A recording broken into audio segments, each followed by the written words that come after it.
is I'll be sharing with you guys the principles of wealth. And why am I sharing this knowledge? It's because when I'm sharing the principles of wealth, it's what will bring you out of poverty or the medium class. So let's look at the first thing you need to do before starting in anything is you need to value money more than material. What does that mean? That means that you love to budget, you love to be careful, you love to save your money because you're aware when you're saving that money, it gives you the potential to acquire assets. So the second step is how do you earn your money? How do the wealthy people earn money or ways to earn money? There's plenty of ways of earning money. Like the dictum says, it's not how much you earn, but it's how much you keep. Because if you're working for somebody else, you're gonna keep less than if you're working for a business, a company, or you're buying shares, or you're buying real estate, you're gonna keep a lot more of that money because it's not taxed at the same level. So learning to understand that money does not have the same value according to how you make your money. And the third simple step is how to invest. Okay, you need to learn how to invest. If you want to become wealthy, you can't just value money and learn how to earn money and keep it in the bank account. You're gonna have to learn how to invest that money. Well, the first questions that you need to ask yourself when you're investing in something, how much am I risking? It comes back to valuing money.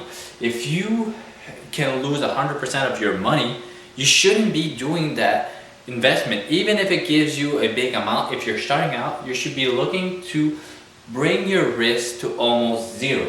Okay? Cash flow. CF is for cash flow. Which way is cash flow flowing? Because when you're investing in a mutual fund or an ETF, the problem with that is that every single year you have to put money in that account, so the cash flow is negative. Even if you're making dividends on that money, since you're investing your cash flow, your capital every month, your cash flow is a negative. If you put up 100% of your capital and you get 4%, that means your cash flow is at 96% negative. You're not making money on your money because you're gonna have to wait 30 years to get that money back. Does that sound like it makes sense? For me, that doesn't make sense. That's why Robert Kiyosaki talks about the cash flow. He's talking about which way is the money coming in your pocket. If you're investing in real estate, you put your 20% down payment, but when you in 4 to 5 years, you refinance and you get your money back. So you're getting your money back in 4 years plus that 10% cash on cash return. Essentially, cash on cash return is like a dividend, but for real estate. Now, let's look at return on investment, ROI. Return on investment, when you're investing in a stock and somebody says return on equity is at 20%, that's not what you're making. It depends on the price that you're paying. If you pay double the price of the equity, that means you're making a 10% return. But also, when you're looking at your ROI, can you use leverage? Will the bank lend you money to buy stocks? No, it won't. Why? Because it doesn't believe in that system. When you want to buy real estate, you can leverage up to 10 times, 5 times, 4 times, because real estate is a stable investment. Now, let's look at an ROI in real estate. It can go up to 60, it can go up to infinity. It depends on the down payment. When you're cashing out in 5 years and you have zero money in the deal, 1 divided by 0 is infinity. I know a lot of people have a hard time to understand that concept, but you're essentially making an infinite amount of money on your investment. So the fourth question you should be asking yourself when you're investing is, when do I get my money back? If you get it back in 30 years, 25 years, 20 years, or 4 years, it's going to change the investment, because in real estate, when you refinance, you can get your money back between 4 to 6 years. And is it possible to use leverage? Because all these factors, when it comes down to investing, you're going to have to learn all of these, okay?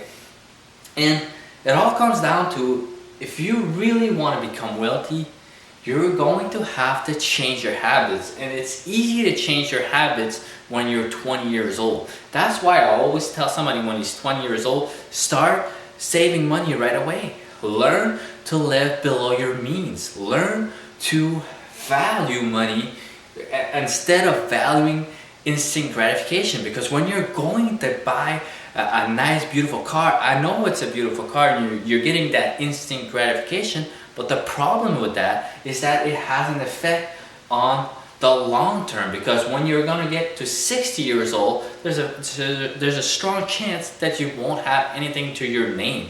So you're going to be a 60-year-old man drinking alcohol to forget your problems. I'm not saying that's bad. I'm just saying that every decision that you're taking right now is going to have an impact in the long term. And that's why it always comes down to the principle of wealth. Valuing money, learn how to earn money.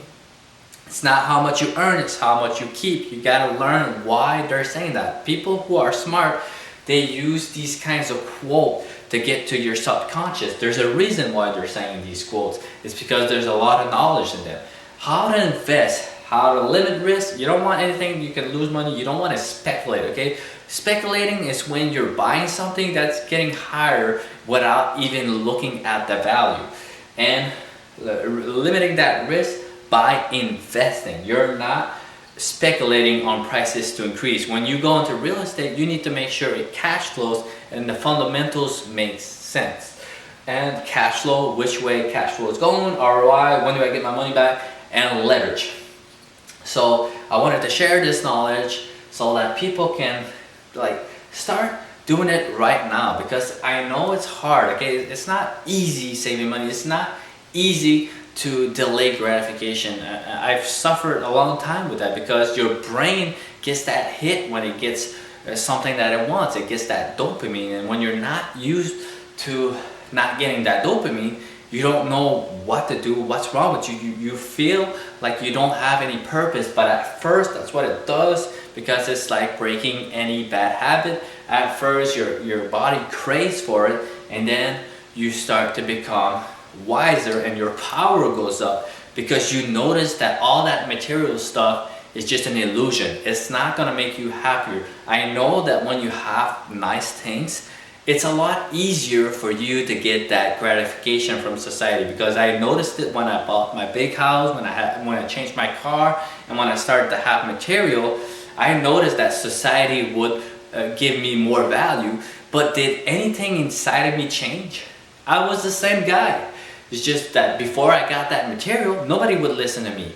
And once I got that material, suddenly my knowledge became useful. And I just want to mention that, because I think we put too much value on what people have and not what they do and know, and the wisdom that a person has. Because when you listen to somebody, you can know that they have a lot of value or wisdom by the way they're speaking to you. If they have a lot of conviction in what they're saying, well, you gotta listen to that person. You gotta say, oh my God, maybe I'm missing something. Maybe I'm not seeing what he means. And all this stuff looks simple, but in reality, you should always have that mind open to say, maybe I don't really understand what he's talking about. Maybe I need to study what he's talking about. Why is everybody saying the same thing? Because once you truly understand this, you're going to apply it in your life. Sorry about that, almost dropped it.